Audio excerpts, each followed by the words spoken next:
추석 명절 잘 보내고 계시지요? 우리 하나님께서 이 추석에 또 풍성한 열매를 베풀어 주신 것처럼 오늘 저희들에게 또 성령의 열매도 풍성하게 베풀어 주실 줄을 믿습니다. 우리가 지난 본문을 통해서요, 예수님께서 이방 지역인 두로에서 시돈을 지나서 데가볼리 지방을 통과해서 갈릴리 호수에 이르셨던 그런 내용들 한번 봤습니다. 예수님께서 이제 그곳에서 듣지 못하고 말도 안 듣는 사람, 그 사람을 만나셨고 그 사람을 고치시는 그런 내용들을 우리가 또 살펴보았습니다. 우리는 그 내용을 통해서요, 이 하나님의 말씀을 듣지도 못하고 말하지도 못하는 그런 영적인 상태에 있는 이방인들을 향하신 새로운 창조 사역을 행하신 그 예수님의 모습을 볼 수 있었습니다. 그리고 오늘 우리가 읽은 본문 8장 1절 말씀에서는 그 무렵에 또 무리가 있어 라는 말씀으로 시작되는 것을 저희가 볼 수 있습니다. 여기서 이 그 무렵이라고 하는 요 말, 달리 표현할 때는 그때에 또는 그날에 이렇게 표현을 합니다. 이 말은 주로 이 성경에서 종말과 관련되어서 사용된 말입니다. 그때에, 그날에 이러면 다 종말과 관련이 있구나 이렇게 생각을 하셔도 괜찮겠습니다. 그런데 이 말을 지금 여기서 오늘 이 본문에서 또 사용하고 있는 이유가 있습니다. 몇 가지의 이유가 있어요. 첫째는요, 단순히 그냥 이 사건이 언제 일어났는가라고 하는 것을 전해주는 이 시간적 배경을 나타내기 위한 것입니다. 이때가 언제였구나 라고 하는 거죠. 둘째는 이 시간적 배경과 더불어서 이 공간적 배경이 어디인가라고 하는 것을 또 전해주는 그런 이야기이기도 합니다. 즉, 이 사건의 시간적 배경은요, 앞의 내용과 연관이 되어 있었어요. 이 앞의 내용이 어떤 내용이었습니까? 예수님께서 데가볼리에서 듣지 못하고 말 못하는 자를 고치신 요것과 연관이 되어 있다는 거예요. 그래서 이것은 이 공간이 어디인가 라고 하는 것을 그대로 전해주고 있습니다. 다시 말해서 이 시간적 배경과 더불어서 공간적 배경, 즉 이 사건이 데가볼리에서 일어나고 있는 사건이다 라고 하는 것을 지금 말씀해주고 있는 것입니다. 자, 세 번째는요, 이 사건의 시간적, 공간적 배경을 통해서 이 사건의 의미를 지금 전달하고자 하는 것입니다.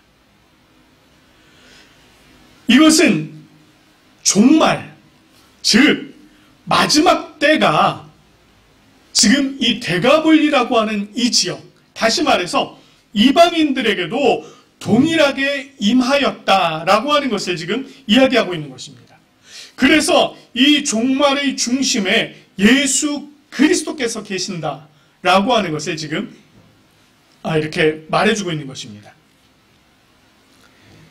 이와 같은 그 무렵에 또 큰 무리가 있었는데 먹을 것이 없었다 이렇게 전하고 있습니다. 여러분, 이 말씀 딱 들으시면은요, 당장에 딱 떠오르는 말씀이 있죠. 우리가 지난번에 살펴본 말씀입니다. 마가복음 6장 30절부터 44절까지 있었던 그 말씀, 오병이어의 사건입니다. 보리떡 5개와 물고기 2마리로 5,000명을 먹이신 그 일이 바로 머릿속에 딱 떠오를 것입니다. 그런데 그 사건과 오늘의 이 사건에는요, 굉장히 중요한 차이점이 있습니다. 그것은 그 대상이 누구인가 하는 거예요. 대상이 누구인가. 6장에서의 대상이 유대인들이었습니다. 그러나 이 8장에서의 대상은 이방인들입니다. 6장에서는요, 예수님께서 그 무리들을 보시고 어떻게 말씀하셨느냐면, 그 무리들을 보시고 그 목자 없는 양 같음으로 인해서 굉장히 불쌍히 여기신 그런 말씀을 하셨어요. 그런데 그 6장에서의 말씀은요, 이런 이야기예요. 목자 없는 양같이 여기시고 이렇게 얘기하잖아요. 다시 말해서 그거는요, 목자가 있다는 걸 전제하는 거예요.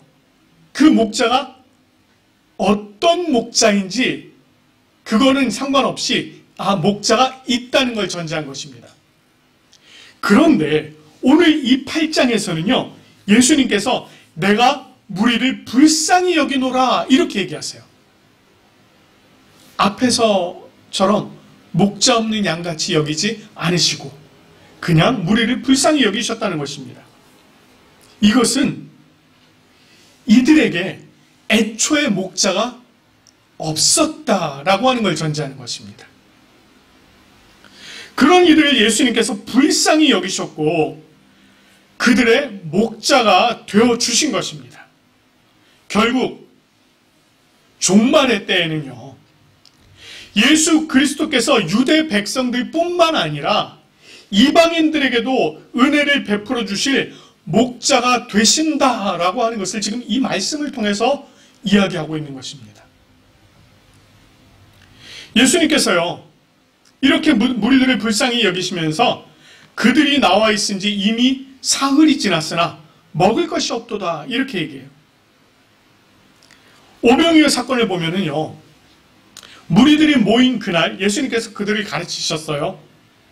가르치신 후에 때가 저물어서 저녁이 되었을 때 이 먹을 문제를 그날 바로 해결을 해주셨습니다.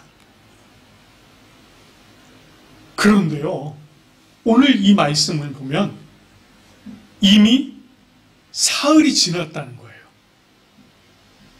사흘이 지날 동안 지금 아무런 조치도 취하지 않으셨다는 것입니다. 사흘이 지나서야, 그제서야 지금 말씀을 하고 계신 거예요. 앞의 내용과 비교를 해보면 조금 이해하기가, 예수님께서 지금 무려 사흘이나 지났는데 이렇게 좀 생각을 할 수가 있습니다.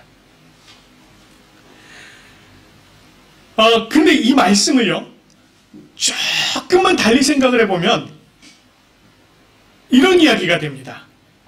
이제 문제를 해결할 때가 되었다. 여기서 핵심이 되는 말이요, 사흘입니다. 사흘. 성경에서는 이 사흘이 문제 해결의 시발점이 되거나 회복의 시발점이 됩니다. 예수님께서 이미 사흘이 지났으나 먹을 것이 없도다 라고 하신 이 말씀은 다시 말하면 이제 곧 함께 떡을 떼는 일이 있게 될 것이다 라고 하는 것을 예고하는 말씀이라는 거예요. 그리고 이 말씀은 예수님께서 이 땅에 생명의 떡으로 오셨고 자신의 육신을 찢어서 나누는 것이 단지 이스라엘 백성들에게만 한정된 것이 아니라 이방인들에게까지 베풀어지게 될 것이다 라고 하는 것을 지금 말씀하고 있는 것입니다. 그리고 예수님께서 뭐라고 말씀하십니까? 만일 내가 그들을 굶겨 집으로 보내면 길에서 기진할 것이다 이렇게 얘기하세요. 이전에 오병이어 사건에서는요, 예수님의 제자들이 먼저 뭐라고 얘기했느냐면 이곳은 빈들이요 날도 저물어가니 무리를 보내서 두루 촌에서 이렇게 사 먹도록 하시지요 이렇게 얘기했습니다. 그런데 이번에는요, 제자들이 이런 말을 하기 전에 예수님께서 먼저 그들을 그냥 보낼 수가 없다는 거예요. 그들을 그냥 보내면, 내가 만약에 그들을 그냥 보내면 그들이 기진해서 쓰러질 것이라고 그렇게 말씀을 하시는 것입니다. 여기서요, 이 말씀에서 그들을 굶겨 집으로 보내면 요 말의 주어가 누군지 아세요? 주어가 내가입니다. 내가. 예수님께서 말씀하신 거예요. 내가 그들을 그냥 굶겨서 집으로 보내면 이렇게 지금 말씀하고 계신 것입니다.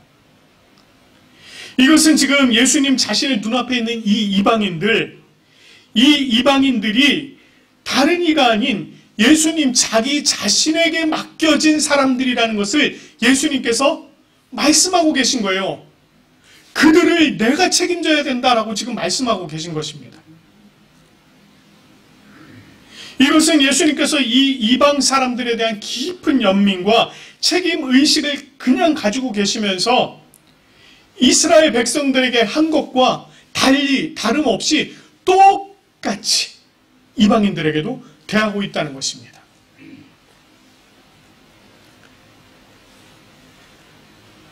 자, 그러나 이와 같이 무리를 불쌍히 여기신 예수님과 달리 제자들은요, 이 또다시 눈앞에 펼쳐진 현실의 문제에 당황하는 모습을 보여주고 있습니다.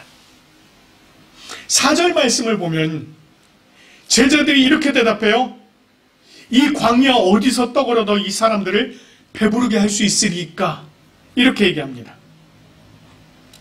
이것은 오병이어 사건의 그때 우리가 가서 200데나리온의 떡을 사다 먹이리까? 라는 말과 별반 다르지 않습니다. 비슷한 얘기예요. 다만 여기서 지금 더 부각시켜서 얘기하는 게 있어요. 우리가 이 광야에서, 이 광야라고 하는 사실을 더 부각시킵니다. 이 광야 어디에서 이렇게 얘기하면서 이거는 정말 불가능한 겁니다. 이렇게 얘기하는 거예요. 오병이어 때는 우리가 가서 200데나리온의 떡을 사다 먹여도 이렇게 얘기하죠. 그거는 가능성이 있다는 거예요. 근데 오늘 광야에서는 아예 가능성이 없다고 지금 얘기하는 것입니다. 그러나 여기서 그들이 놓치고 있는 사실이 있습니다. 그것은 광야에서 일어나는 기적이라는 것이에요. 하나님께서 모세를 통해서 이스라엘 백성들을 광야로 인도해 내시면서요, 불과 구름 기둥으로 그들과 함께 하셨고 광야에서 먹이시고 입히셨습니다. 광야에서 그들을 얼마나 잘 인도해 주셨는지 그들의 신발이 닳지도 않게 하신 그런 은혜를 그곳에서 베풀어 주셨어요. 그와 같은 은혜가 예수님께서 세례를 받으신 후에 또다시 광야에서 일어나게 되었습니다. 그렇지만 이 제자들은요, 이 광야의 의미를 정확하게 아직도 이해하지 못하고 있었던 것입니다. 광야에서 예수님께서 보리떡 5개와 물고기 2마리로 사람들을 먹이신 그 사건, 그것도 지금 까맣게 잊어버린 것입니다. 그럼 그들에게 예수님께서 너희에게 떡 몇 개나 있느냐? 이렇게 물어보세요. 이 질문 역시 예수님께서 너희에게 떡 몇 개나 있는지 가서 보라, 이렇게 말씀하셨던 이전의 기적, 그것을 떠올리도록 하시는 그런 질문입니다. 자, 이 질문 또한 곧 있을 엄청난 일을 기대하게 하시는 그런 질문이기도 했습니다. 이 질문을 들은 제자들, 떡이 7개가 있다고 예수님께 알렸고요. 예수님께서는요, 무리들을 명하여 땅에 앉게 하셨습니다. 자, 이전에 5,000명을 먹이실 때 그때는요 이렇게 하셨어요. 제자들에게 명해서 사람들을 50명씩 100명씩 앉게 하셨습니다. 제자들을 통해서 말씀하셨어요. 그런데 이번에는요, 예수님께서 직접 명령하십니다. 땅에 앉으라.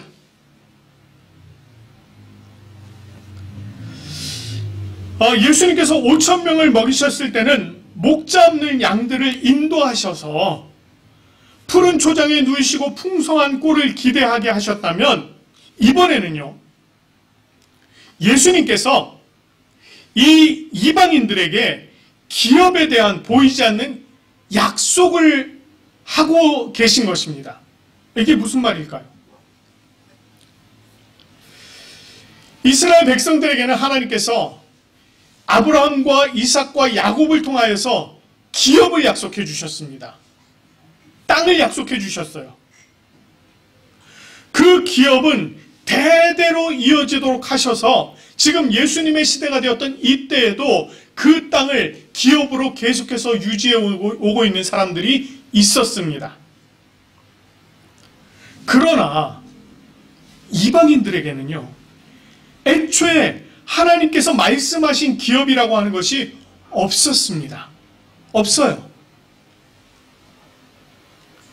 그러나 지금 예수님께서 너희가 서 있는 그 땅에 앉으라 라고 하는 이 말씀을 통해서 새로운 언약 백성으로 거듭나 하나님의 나라를 기업으로 얻을 수 있다라고 하는 것을 지금 그 땅이라고 하는 표현을 통해서 간접적으로 보여주고 계신 것입니다. 그리고 그들은 예수님께서 명하신 대로 그 땅에 앉아서 예수님께서 축사하고 나누어 주신 떡을 받아 먹으면서 예수님께서 베푸신 그 천국 잔치, 그 잔치에 지금 참여하고 있는 거예요. 그런데요, 여기서 이 6절, 7절 말씀을 보면 떡과 작은 생선을 나누어서 기록하고 있는 것을 볼 수 있습니다. 특별히 여기서는요, 이 생선의 수에 대해서도 좀 정확하지 않아요. 뭐라고 표현하고 있죠? 두어 마리. 두어 마리. 두 마리인지 세 마리인지가 정확하지 않습니다. 앞에서는 보리떡, 떡 5개, 물고기 2마리, 확실히 그렇게 했는데, 이번에는요, 두어 마리. 중요하지 않다는 거예요. 뭐가 중요하냐면 6절에서 얘기하고 있는 떡 7개가 중요하다는 것입니다. 이 떡에 집중하고 있다는 거예요. 떡 7개에 지금 집중하고 있다는 것입니다. 6절 말씀해 보니까 이렇게 말씀하세요. 떡 7개를 가지사 축사하시고 떼어 제자들에게 주어, 이렇게 말씀하고 있죠. 이 표현은요, 마가복음 14장입니다. 이제 나중에 나올 거예요. 마가복음 14장 22절 말씀에 최후의 만찬 자리에서 떡을 가지사 축사하시고 떼어 제자들에게 주시며와 똑같은 이야기입니다. 똑같은 이야기예요. 이것은 예수님께서 십자가에 달리시던 그 마지막 유월절 직전에 그 성만찬을 떠올리게 하는 그 말입니다. 그런데 여기서 예수님께서 축사하시고 떼신 떡이 7개. 이 7이라고 하는 수는요, 성경에서 굉장히 특별한 의미를 갖습니다. 창세기 2장 2절 3절 말씀에 의하면 하나님께서 세상을 창조하시고 7째 날을 복되게 하셨어요. 그리고 그날을 거룩하게 하셨습니다. 그리고 그날에 안식하셨어요.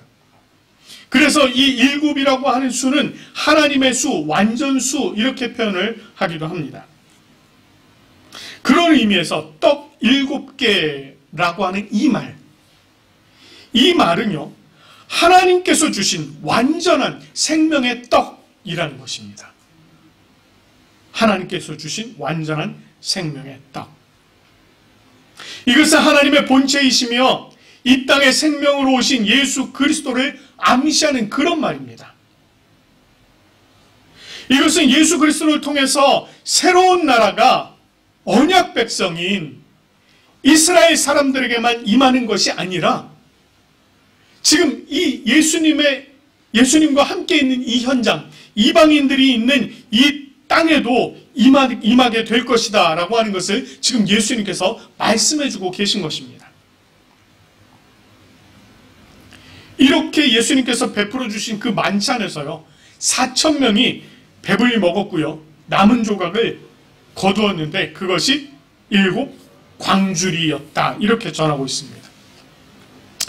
여러분, 여기서 지금 7 광주리 이렇게 나와 있는데 우리 오병이어에 기록되는 이게 몇 바구니였는지 혹시 기억나시나요? 12바구니. 그런데 지금은 7광주리.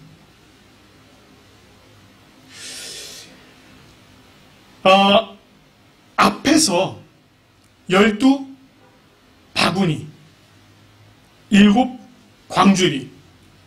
수 말고도 차이 나는 것이 있죠. 단어의 차이가 있습니다. 앞에서 말하는 바구니라고 하는 것은요, 손에 들고 다닐 만한 그런 바구니를 이야기하는 것이었습니다. 음식을 담을 수 있는 이런 바구니, 작은 바구니, 이런 걸 표현합니다. 그런데 오늘 본문에서 나와 있는 7광주리의 이 광주리는요, 번역을 어떻게 하고 있느냐면, 영문 번역을 보면요, 전부 다 큰 바구니, 이렇게 번역을 하고 있습니다. 그러니까 크다는 거예요.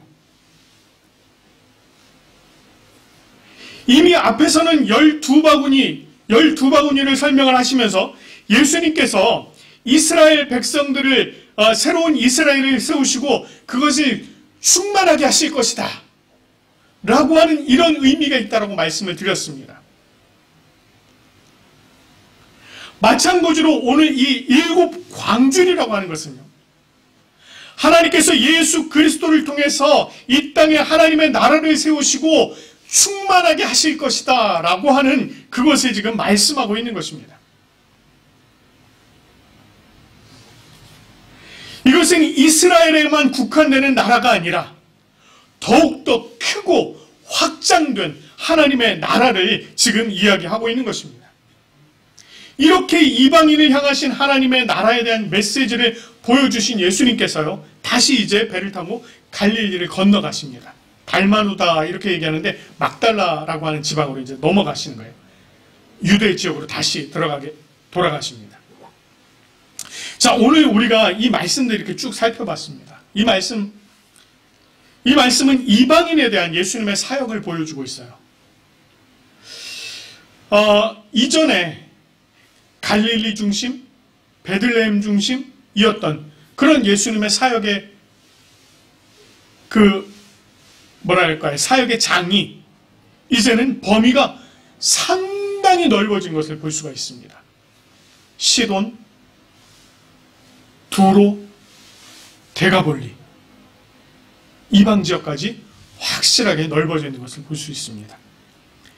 이전에 더러운 귀신 들린 자를 회복시키시거나 듣지 못하고 말 못한 자를 고치신 것은요, 한 개인에 대한 구원과 회복을 보여주신 것이라면, 이번에 이 데가볼리 지역의 광야에서 4,000명을 먹이신 이 사건은 이방인 전체를 향한 구원과 회복에 대한 그런 메시지를 지금 전해주고 있는 것입니다. 이와 같은 예수님의 사역에는요, 구별됨이나 나눔이 없는 하나님의 은혜와 사랑을 여실히 보여주고 있는 것입니다. 이것은 율법을 다루고 있던 당시의 유대 대제사장들, 바리새인들, 또 서기관들과는 전혀 다른 모습입니다. 당시 유대인들에게 있어서 이방인은 어떤 존재였을까요? 당시 유대인들에게 있어서 이 이방인이라고 하는 존재는요, 그저 지옥의 불쏘시개, 이렇게 생각을 했습니다. 그렇기 때문에 이방인들은 하나님과 전혀 상관없는 존재들로 여겼고, 그들에게 하나님의 은혜와 자비 따위는 존재하지 않는다, 이렇게 생각을 했습니다. 누가요? 대제사장들, 바리새인들, 서기관들이. 그래서 그들에게 있어서 이방인들은 자신들과는 완전히 다른 열등한 존재, 이렇게 여기기도 했습니다. 그러나 이방인 무리를 불쌍히 여기신 하나님의 본체이신 예수 그리스도께서는요, 오늘 이 말씀을 통해서 이방인을 향한 전혀 다른 차원의 길을 열어주신 것입니다. 이와 같은 예수 그리스도의 자비와 사랑을 잘 알았던 사람이 바로 사도 바울이었어요. 그래서 그는 유대인뿐만 아니라 이방인들에게도 복음을 전하기 위해서 굉장히 애를 썼고요. 그 결과 복음이 아시아를 지나서 서유럽으로 전해지는 그런 놀라운 일이 있게 된 것입니다. 물론 그 가운데서 성령께서 일하셔서 하나님의 나라가 더욱더 확장되게 된 것입니다. 그 결과 오늘 우리가 살아가고 있는 이 땅에도요, 구별하거나 차별하지 않으시는 그 예수 그리스도의 이름이 이 땅에 전해지게 된 것입니다. 만약에 이 하나님의 자비와 은혜가 그냥 선민이었던 유대인들에게만 머물렀다면요, 그래서 이방인들에겐 조금의 은혜와 자비도 없었다면 과연 이 이방인들에게 복음이 전해질 수 있었을까요? 만약에 그랬다면 이방인들에게 이 하나님의 나라가 허락되는 일이 없었을 것입니다. 그러나 하나님의 사랑과 은혜는 유대인과 이방인을 구별하지 않으셨습니다.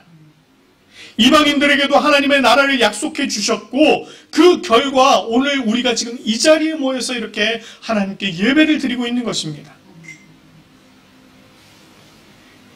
이 모든 결과가 있게 된 원인 굳이 찾아본다면 그것은 예수님께서, 하나님의 본체이신 예수님께서 이방인 무리를 불쌍히 여기신 까닭이에요. 불쌍히 여기신 까닭. 유대인 무리를 목자 없는 양같이 여기셨던 그 예수님의 사랑과 긍휼의 마음이 대가볼리에 있는 이방인들에게도 그대로 적용이 된 것입니다.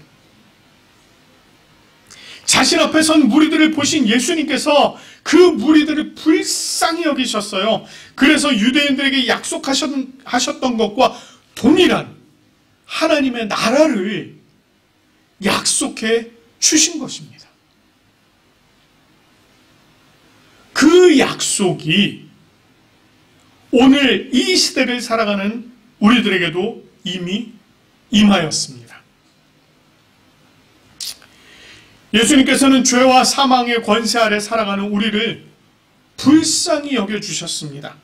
그래서 우리를 부르셨고요, 우리에게도 자신의 육신을 떼어주심으로 하나님 나라의 만찬에 참여하도록 하신 것입니다. 오늘 우리는 하나님께서 베풀어 주신 성찬에 참여하게 될 것입니다. 이 성찬을 통해서 정말 우리를 불쌍히 여기신 그 예수 그리스도를 기억하면서 하나님의 나라의 백성으로 온전히 세워져서 그 나라에 대한 기업, 그것을 약속받은 자로 세워져가는 은혜가 넘치기를 간절히 축원합니다. 아멘.